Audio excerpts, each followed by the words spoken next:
kelompok 5 ingin menampilkan hasil cerita berantai kami yang berjudul Bayang-Bayang karya A.A. Nafis. Sebelum itu, perkenalkan saya Azza Halimah, Saya Raisya Ananda. Saya Koeria Nazwa. Saya Aulia Rahman. Selamat menyaksikan. Si Dali bukan orang biasa, bahkan sudah jadi tokoh yang luar biasa. Hidupnya selalu dalam cahaya yang bersinar, gemerlap warna-warni, aduhai indahnya. Lebih indah dari penolakan utama di atas panggung sandiwara. Si Dali berada pada tokoh dunia yang tak lagi dibatasi oleh sepandang negara. Kata orang, si Dali hidup tidak dalam kegelapan malam maupun kegelapan siang. Artinya, dia hidup selalu dalam keadaan terang benderang. Makanya dia selalu diiringi oleh bayang-bayang yang banyak. Ada yang pendek, ada yang tinggi, ada yang kurus, ada yang gemuk. Bahkan kemanapun dia pergi selalu diiringi oleh bayang-bayang. Karena bayang-bayang itu adalah bayang-bayang sendiri. Sebagai bayang-bayang itu senantiasa menunjukkan apa saja yang dilakukan oleh si Dali. Baik si Dali lagi jalan-jalan, lagi makan, ataupun berzina. Tak sekalipun bayang-bayang itu terpisah dari dia. Karena Dali yakin benar bayang-bayang itu ada karena dia. Tanpa dia, bayang-bayang itu semua sirna. Bayangkan, kata si Dali, saat dia lagi nongkrong di kloset, jenis manusia apa yang hidup tanpa bayang-bayang selain manusia yang suka bergelap.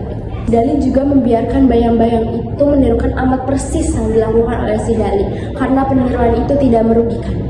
Kenikmatan yang direguk si Dali adalah, tirulah oleh kalian serba apa yang aku lakukan, tapi jangan coba berkhayal akan kenikmatan apa yang aku reguk. Karena serba kenikmatan itu bukan hak kalian, itu adalah aksion. Kegemerlapan hidup si Dali yang terang benderang itu akhirnya sampai juga ke telinga istana. Lalu Raja memanggil Perdana Menteri untuk menanyainya. Benar Paduka, jawab Perdana Menteri yang tahu betul ujung ceritanya. Bunuh dia, perintah Raja. Setelah merenung, Perdana Menteri berkata, apa Paduka Raja tidak ingin melihat lebih dulu macam apa itu si Dali? Kak, demonstrasi saat ini biadabnya bukan main. Maksudmu? Undang dia, rangkul dia supaya Paduka tetap lebih besar dari si Dali. Kalau begitu undang dia, elu-elukan seperti mengundang gladiator atau artis top. Si Dali bukan tidak berpikir dengan asumsi. Menurutnya dia akan diangkat menjadi warga kehormatan negara. Barangkali sekurang-kurangnya diangkat menjadi Perdana Menteri atau Menko yang seperti berlaku di Indonesia. Tetapi jabatan tersebut membutuhkan lidah yang panjang dari akal, maka Dali akan menolaknya. Begitu pula ketika Dali sampai di istana. Ruangan istana yang begitu megah, bermandikan cahaya gemerlap. Raja datang dengan pakaian bermanik lapis berlapis pada kiri kanan dada, bahkan sampai ke perut buncitnya. Raja menunggu di ruang tengah. Begitu megah dan mempesonanya Raja dilihat dari si Dali. Bahkan lebih mempesonanya daripada Raja Ketoprak yang dilihatnya di televisi. Ruangan cahaya yang bersinar marak di ruangan itu tidak terlepas dari bayang-bayang Raja. Tetapi di dinding berjejeran penuh para pejabat dengan istri mereka masing-masing. Itulah bayang-bayang Raja, pikir si Dali. Tiba-tiba lampu yang menyoroti ruangan tersebut meredup dan menyoroti kepada ratu yang berjalan dari ujung ruang. Bayang-bayang pun mengikutinya. Raja memperkenalkan ratu kepada Dali. Dali pun memukulkan badannya kepada ratu. Tetapi Dali heran, mengapa bayang-bayangnya tidak mengikutinya? Seakan-akan bayang-bayang Dali memeluk erat bayang-bayang ratu. Seperti mereka berdua bergumul di lantai. Dali pun melihat sekelilingnya dan begitu kaget ketika mendapati sesosok hitam yang seakan-akan melihat ke arah mereka bertiga yang berada di ruang tengah tersebut. Dan ketika lampu kembali menyala, Dali pun tidak mendapati bayang-bayang tersebut mengikutinya. Dali akhirnya pulang ke rumah. Dan iya, bayang-bayang pun tidak mengikutinya. Dali pun akhirnya memasuki kamarnya dan kaget ketika mendapati sesosok bertubuh buntal yang sedang duduk menggalai di sofa. "Kamu bukan bayang-bayangku," tanya si Dali. "Mestinya kamu bersama raja. Mengapa kamu di sini?" "Aku kesal, muak, sakit hati. Raja mempunyai bayang-bayang dan semuanya berlidah panjang. Sedangkan aku yang setia sejak dari lahirnya tidak diperdulikannya lagi," kata bayang-bayang raja tersebut. "Lalu,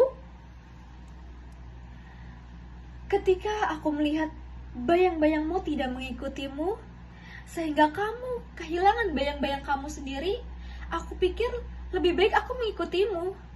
Aneh bin ajaib jika tokoh seperti kamu tidak mempunyai bayang-bayang," kata bayang-bayang raja tersebut. Sebagai seorang tokoh besar yang mempunyai gagasan di luar jangkauan manusia kebanyakan, Dali akhirnya menawarkan pergantian posisi. Dia jadi bayang-bayang raja dan bayang-bayang raja menjadi dia. "Kamu yakin ingin jadi bayang-bayang raja?" tanya bayang-bayang raja tersebut. "Oh, tidak. Sampai mati pun aku tidak mau. Aku hanya mau menyamar jadi kamu selama 1 hari saja, oke?" "Oke." Sebagai bayang-bayang, si Dali begitu leluasanya masuk istana yang berlapis-lapis pengawalannya. Namun tidaklah begitu menakjubkan mata si Dali. Ketika si Dali yang lagi menyamar dalam bentuk bayang-bayang, raja memasuki ruang sidang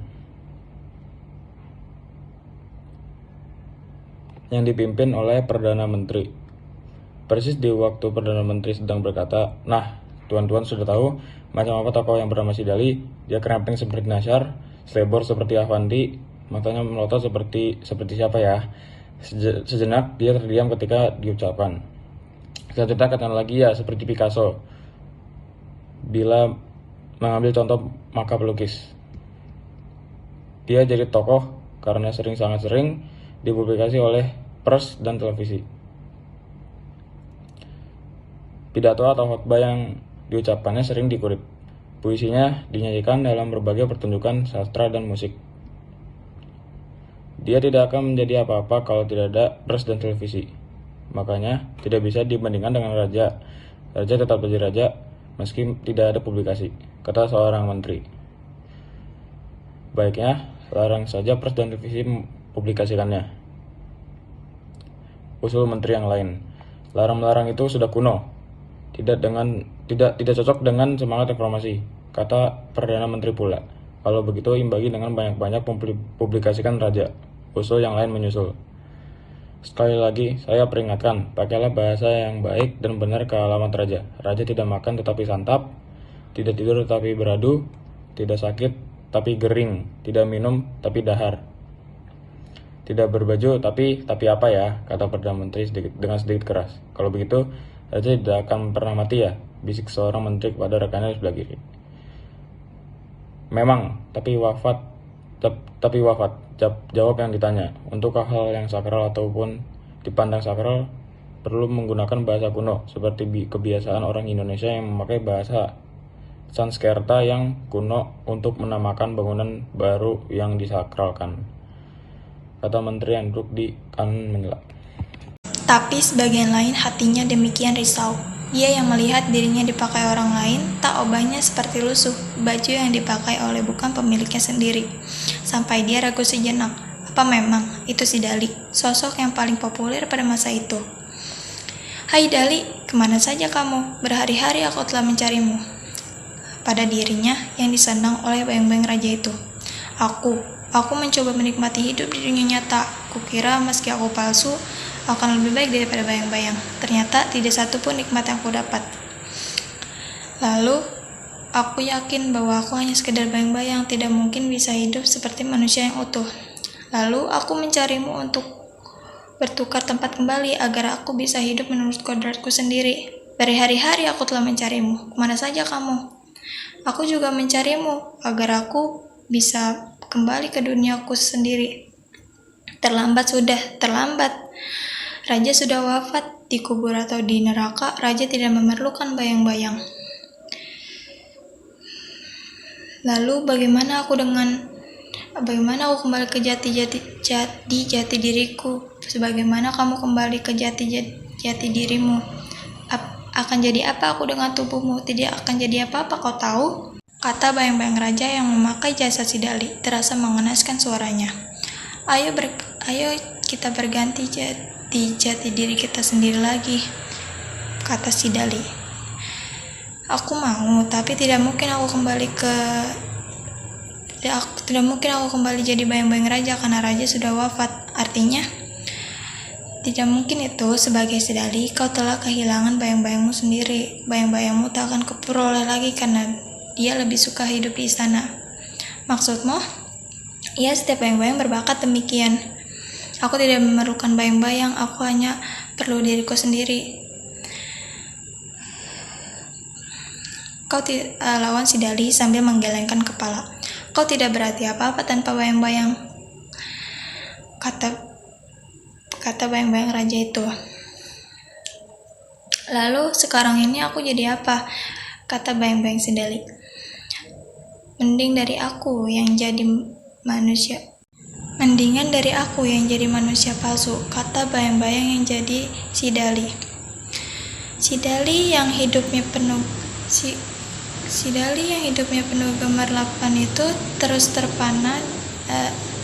begitu terpana dan terus terpana, entah sampai hingga apabila dan entah kemana. Sekian cerita berantai dari kelompok kami. Kurang lebihnya mohon maaf. Wassalamualaikum warahmatullahi wabarakatuh.